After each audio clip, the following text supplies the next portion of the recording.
Assalamu alaikum. Soyez bienvenus sur votre chaîne Fahm At-Ta'limia. Dans cette vidéo, on va faire ensemble le premier cours du mathématique arithmétique dans Z. Ce cours est destiné aux élèves du première année et du deuxième année bac international, option sciences maths. Alors, on sait que l'ensemble N, appelé ensemble des entiers naturels, contient les éléments ou bien les nombres 0, 1, 2, 3 et ainsi de suite. L'ensemble Z, appelé ensemble des entiers relatifs, contient les éléments 0, 1, 2, 3 et ainsi de suite. Moins 1 l'opposé de 1, moins 2 l'opposé de 2, moins 3 l'opposé de 3 et ainsi de suite. Première partie, divisibilité dans Z. Définition. 1. Définition. Soit A et B, deux entiers relatifs.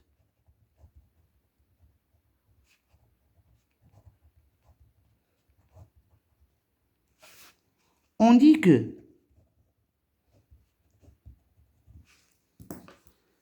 B divise A, c'est-à-dire B divise A, B يقسم A, ou que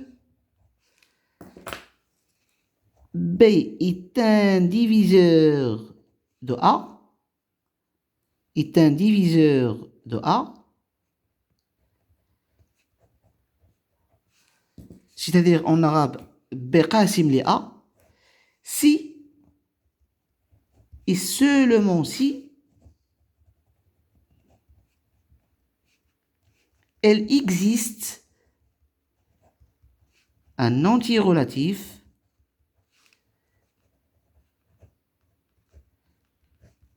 K, c'est-à-dire K appartenant à Z, tel que A est égal K fois P. D'accord?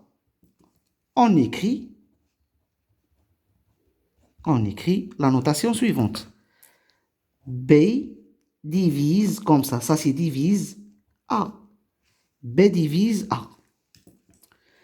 En formule mathématique, c'est-à-dire en utilisant les quantificateurs logiques, on écrit quel que soit A et B appartenant à Z fois Z, ou bien Z au carré, quel que soit A, B, le couple AB appartient Z fois Z, ou bien Z au carré. Par la suite, on l'écrit Z au carré, c'est-à-dire A appartenant à Z et B appartenant à Z.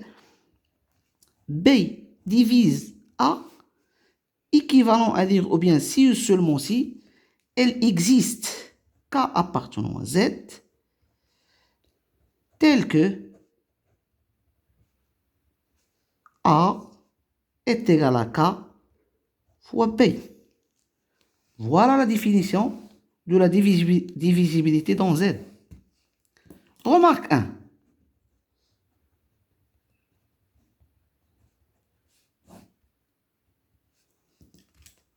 Il vaut au même, il vient bien, pardon, au même de dire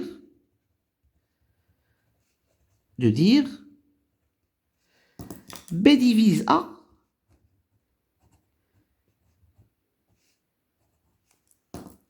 ou, autrement dit, où A est divisible par B.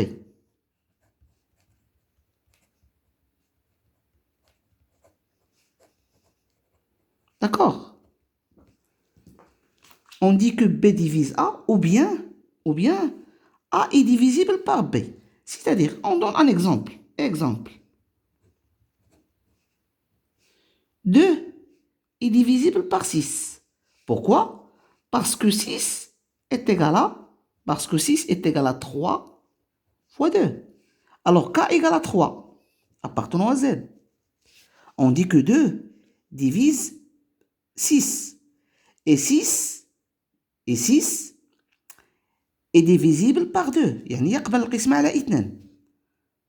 D'accord? Ça, c'est l'exemple qui explique la définition de la divisibilité dans Z. On va continuer le cours, bien sûr. Deuxième remarque, remarque 2.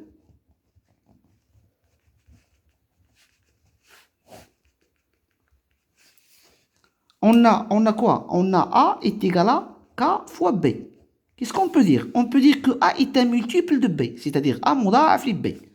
A est un multiple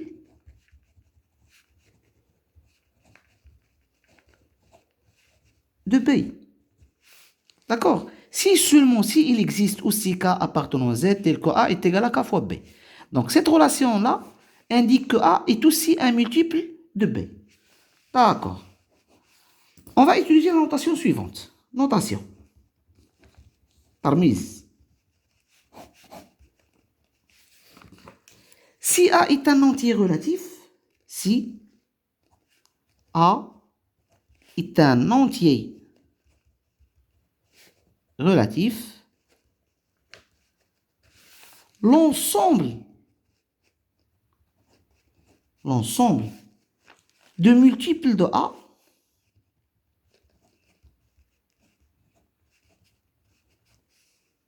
est l'ensemble des nombres de la forme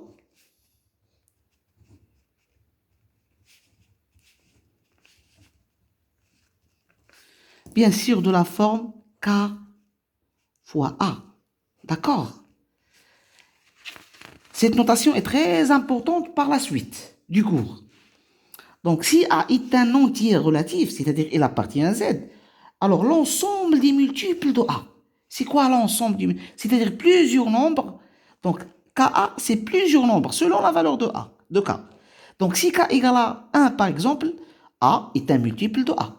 Si K égale à 2, 2A est un multiple de A. C'est-à-dire muda'af de A. Muda'afat A, il prend la forme K fois A. C'est l'ensemble du nombre KA. C'est-à-dire K est dégénéré. C'est-à-dire que pour K égale à 1, on trouve A. A est un multiple de A. K égale à 2, 2A est multiple de A. 3A est multiple de A pour K égale à 3. Moins 2A est un multiple de A. Moins 3A est un multiple de A. Moins 4A est un multiple de A. Et ainsi de suite. Ou K est un entier relatif. Ou K est un entier relatif. C'est-à-dire qu'il appartient à Z. Est un entier relatif. Voilà l'ensemble du multiple de A. Et il se note, donc l'ensemble du multiple de A, il se note de quoi?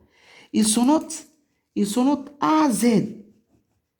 Ça veut dire quoi AZ? Ça veut dire tous les nombres, ou bien tous les entiers qui appartiennent à Z, multipliés par A. Ça, c'est donc AZ. Donc cette notation-là, on va l'utiliser par la suite dans le cours.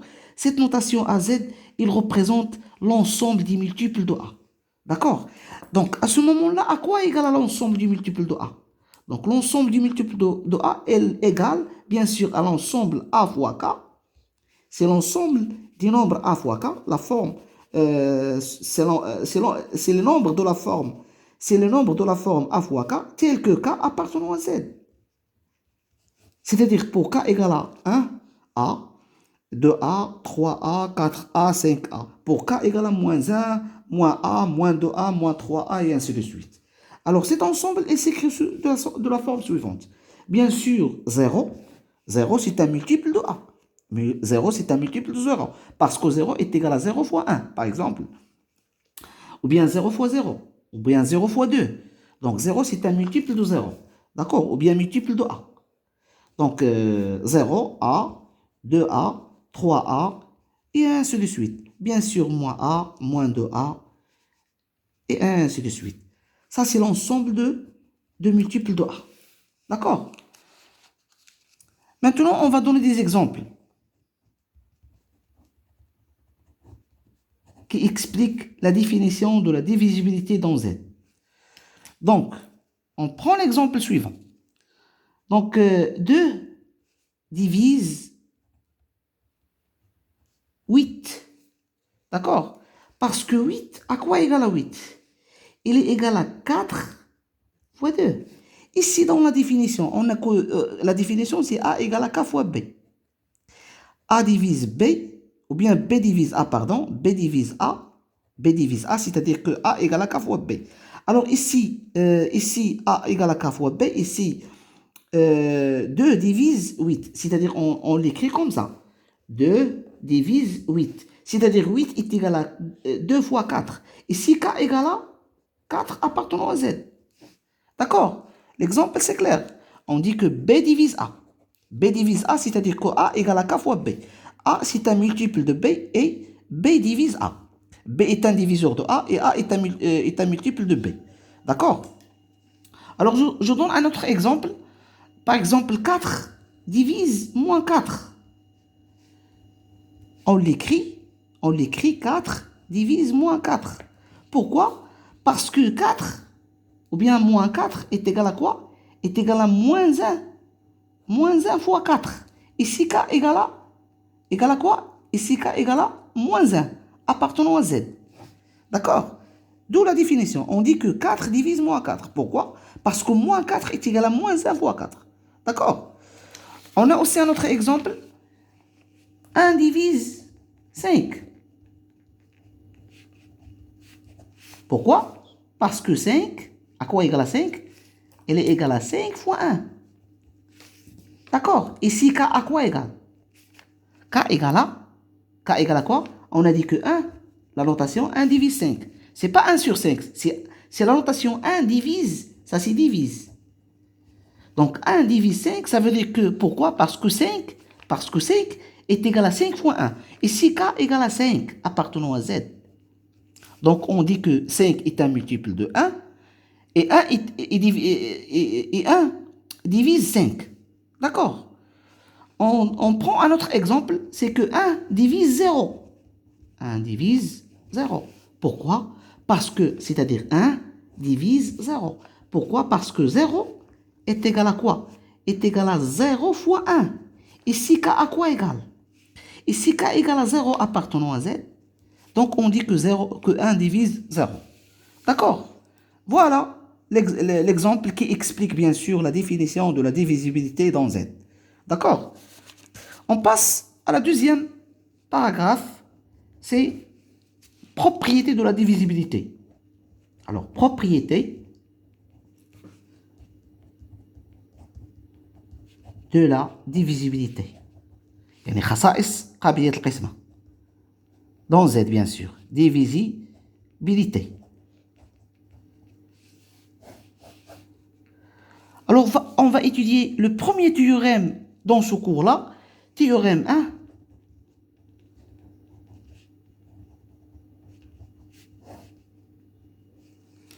Alors, qu'est-ce qu'il dit le théorème? Première partie de la théorème.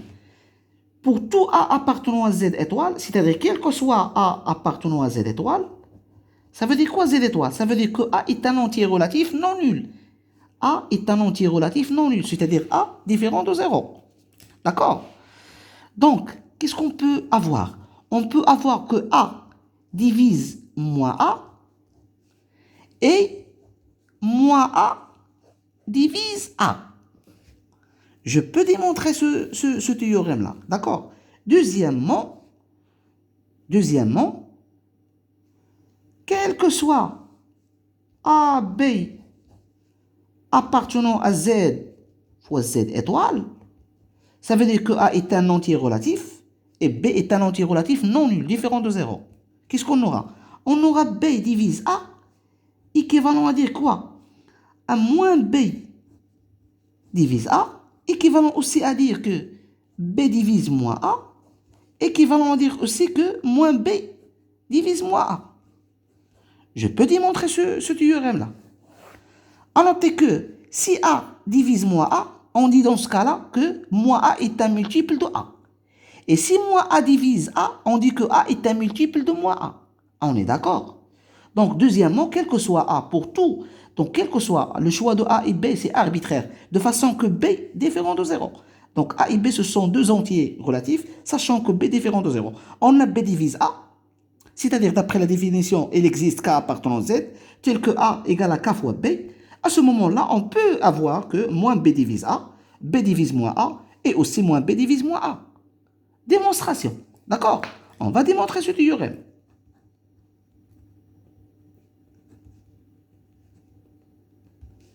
Alors, pour démontrer la première partie du théorème, qu'est-ce qu'on va faire?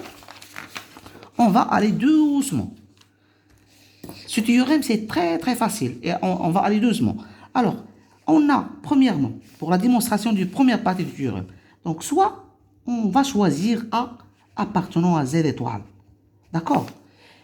Donc, qu'est-ce qu'on a? On a A à quoi égal? Égal à 1 fois A. C'est-à-dire quoi? C'est-à-dire que moins A, d'accord? Ça veut dire quoi A divise moins A? Ça veut dire que moins A est égal à 1K fois A. D'accord? Donc, on peut avoir ça. Donc, on a A est égal à 1 fois A. Ça, c'est connu, ça, c'est évident. Ça veut dire quoi? Ça veut dire que moins A, je peux multiplier ici par moins, ici par moins. Donc, égal à moins 1 fois A. On n'a rien à faire. On a multiplié juste, on a multiplié ici par moins et ici par moins. C'est rien à faire. Donc, ça veut dire quoi ça? D'après la définition, donc, à quoi égale à K? Il faut toujours chercher le K. Donc, le K ici est égal à moins 1 est appartenant à Z. À ce moment-là, on peut dire on peut dire quoi? On peut dire que, quel est le B? Ça, c'est A. Donc, on peut dire que A divise moins A. D'accord? Parce que moins A est égal à K fois A. Ici, K, donc, ça veut dire quoi A divise moins A? Ça veut dire que moins A est égal à K fois A. Ça, c'est d'après la définition. Ici, K à quoi égal? K est égal à moins 1. Donc, on peut avoir A divise moins A. D'accord? Ça, c'est la première partie du théorème. De la même façon, on a A égale à 1 fois A. Ça veut dire quoi? Ça veut dire que A est égal à moins 1 fois moins A. Est-ce qu'on est d'accord? C'est d'accord. D'accord. Donc, à ce moment-là, à quoi égale à K? K égale à moins 1. D'accord. Et on peut avoir A est égal à K fois moins A. Avec K égale à moins 1. On peut dire quoi? D'après la définition, on peut dire que moins A divise A.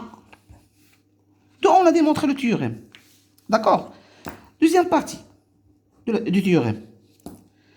Donc, on a, quel que soit A, B, appartenant à Z fois Z étoile, d'accord? A appartenant à Z et B appartenant à Z étoile, on a B divise A.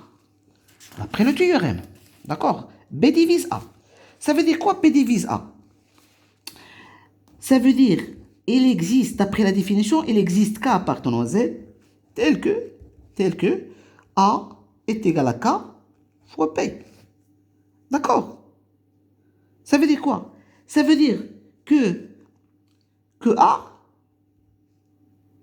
est égal à moins K fois moins B. D'accord? Ça veut dire que moins B divise A. Ici, moins K appartenant à Z. On est d'accord? Ici, K égale à moins Z. Donc, on a A égale à K fois B. Je peux multiplier K par moins 1 et B par moins 1. On n'a rien à faire. Donc, d'après la définition, si on prend ça, c'est un entier relatif. D'après la définition, moins B divise A. D'accord? Donc, A est égal à K fois B, c'est-à-dire B divise A. Donc, ici, on utilise l'entier relatif, c'est moins K. Donc, on peut avoir moins B divise A. Ça, c'est d'après la définition. De la même façon, la même démarche, on va faire. On va faire la même démarche. On a aussi B divise A. Ça veut dire quoi? Ça veut dire que A est égal à K fois B. D'accord? C'est-à-dire K appartenant à Z. D'accord? Il existe K appartenant à Z tel que A égale à K fois B. Équivalent de quoi? Que moins A est égal à K ou bien moins K fois P. D'accord? On a multiplié ici par moins et K par moins. Donc moins K, puisque K appartenant à Z, moins K est aussi appartenant à Z. Donc qu'est-ce qu'on peut avoir? On peut avoir ça équivalent à quoi? Ça équivalent que B divise moins A. Parce que à quoi, ça signifie quoi B divise moins A? Ça veut dire que moins A est égal à un entier relatif fois B. Et si l'anti-relatif, on peut prendre l'anti-relatif, c'est moins K. C'est moins K fois B. Tout ça, c'est l'anti-relatif multiplié par B pour donner moins A. Donc, on peut dire que B divise moins A. D'accord? Et ainsi de suite. Pour le dernier, on a toujours, on a B divise A. Ça veut dire quoi? Ça veut dire qu'elle existe K appartenant à Z, tel que A est égal à K fois B. Qu'est-ce qu'on va faire maintenant? Moins B divise moins A. Ça veut dire qu'on va multiplier ici par moins et B par moins. A par moins et B par moins. On n'a rien à faire. Donc, moins A est égal à K fois moins B. D'accord? Ça, c'est ça. On a multiplié ici par moins et ici par moins. Donc, c'est pareil. Donc, d'après la définition de la divisibilité dans Z, qu'est-ce qu'on peut avoir? On peut avoir que moins B divise moins A. De le résultat. On a démontré le théorème. Très bien. Donc, s'il y a des questions, n'hésitez pas à poser des questions. Cette vidéo est terminée. Merci de nous avoir suivis et à la prochaine vidéo, Inch'Allah, sur la chaîne Fahm At-Talimia. Wassalamu alaikum wa rahmatullahi ta'ala wa barakatuh.